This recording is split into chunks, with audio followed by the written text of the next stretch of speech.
hello लोगोफोर बरायबाय बड' जब info official YouTube चेनेलाव गोदानै आसाम पुलिसाव भेकेन्सि ओंखारबावबाय बेनो जाबाय 8 पासनिफ्रायनो एप्लाइखौ खालामनो हायो दा सोर बबे पस्टआव एप्लाइ खालामनो हायो जों फैबाय अफिसियेल हम पेजाव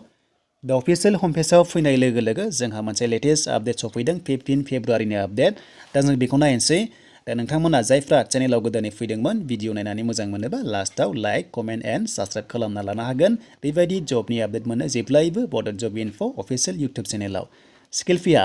14,000 निफ्राय जागायनानै 60,500 ना मोनगोन बेनिफ्राय ग्रेड पे थाबावो नोंथांमोना मोनलांबाय थागोन आरो एप्लाइआ 16 फेब्रुवारिनिफ्राय स्टार्ट जासिगोन आरो लास्ट डेटआ मार्च 17 सिम थागोन स' नोंथांमोना हौवाफोर हिन्जावफोर जायफ्रा इलिजिबल जायो एप्लाइखौ खालामनो हागोन एप्लाइ खालामनो थाइसेबो फिस नाङा बियो एप्लिकेसन फिसआ निल जागोन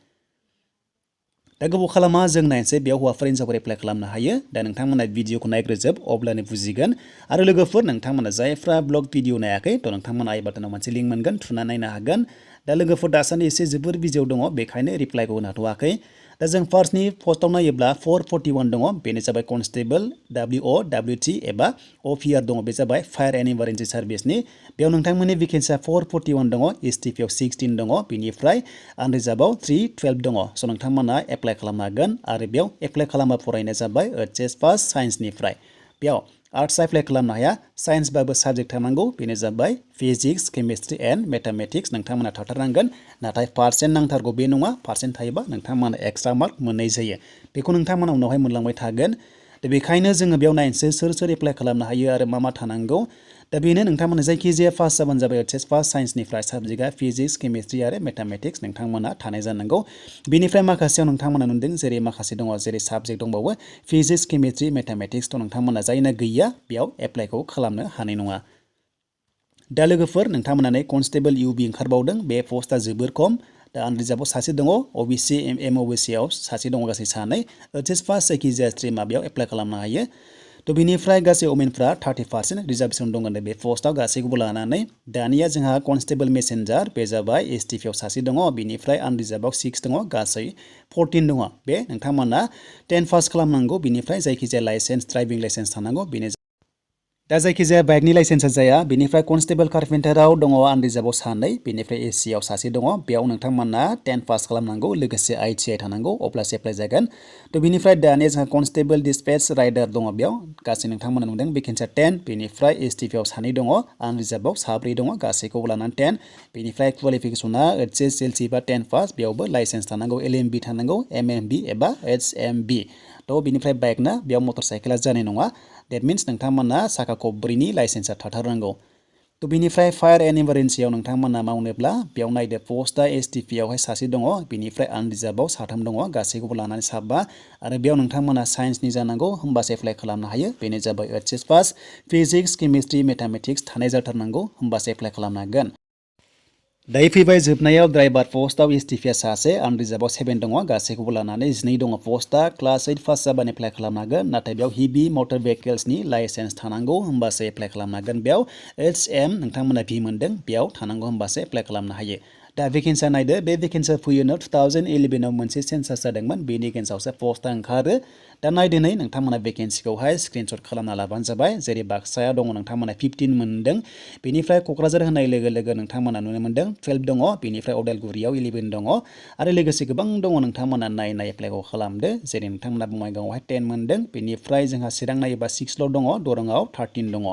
दा नोंथांमोना नायदो बेनिफ्राय गासै डिस्ट्रिक्टआ बेयाव 34 दङ नाथाय तामुलफोरखौ होआखै बाक्सायाव गोलैथ'यो दा प्रेजेन्ट डिस्ट्रिक्टआ जोंहा 35 जाबाय दाखालि डिक्लेयार होनायजों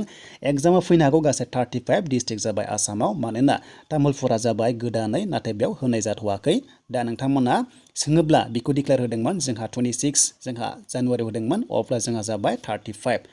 दा नोंथांमोना बेयाव माखासे मोनदों जेरै नोंथांमोना नै माखासे पस्ट दंबावो स' नोंथांमोना बेखौ नायै एप्लाइखौ खालामबानो जाबाय जायफ्रा इलिजिबल जाबाय दा बैसोआ नोंथांमोना बे माखासे कनस्टेबल आरो ड्राइभार पस्टआव नोंथांमोना 18निफ्राय 25 इयार्ससिम जोंनि STफ्रा 30 इयार्ससिम बेनिफ्राय जोंहा आरो माखासे पस्टआव जेरै एसिस्टेन्ट स्क्वाड कमान्डार मोनदों बेयाव 20निफ्राय 24 आरो जोंहा 29 इयार्ससिम जोंनि STफ्रा एप्लाइ खालामनो हायो दा लोगोफोर नोंथांमोना जायफ्रा मान्था गोरोबा थ' हानाय नङा आरो हाइटआ जोंनिया 160.02 हौवाफोरा STP आव आरो फिमेला जाबाय हिन्जावफोरा 152.40 बेनिफ्राय चेस्टआ हौवाफोरा 80 सेन्टिमिटार जाथारनांगोन बेनि गाहायबा जानाय नङा STP आ आरो एक्सपेन्ड खालामबाथ' मिथिखायो 85 जाहैनांगौ थ' बिनिफ्राय नोंथांमोननि फट'आ लेटेस्ट जानांगौ जानुवारि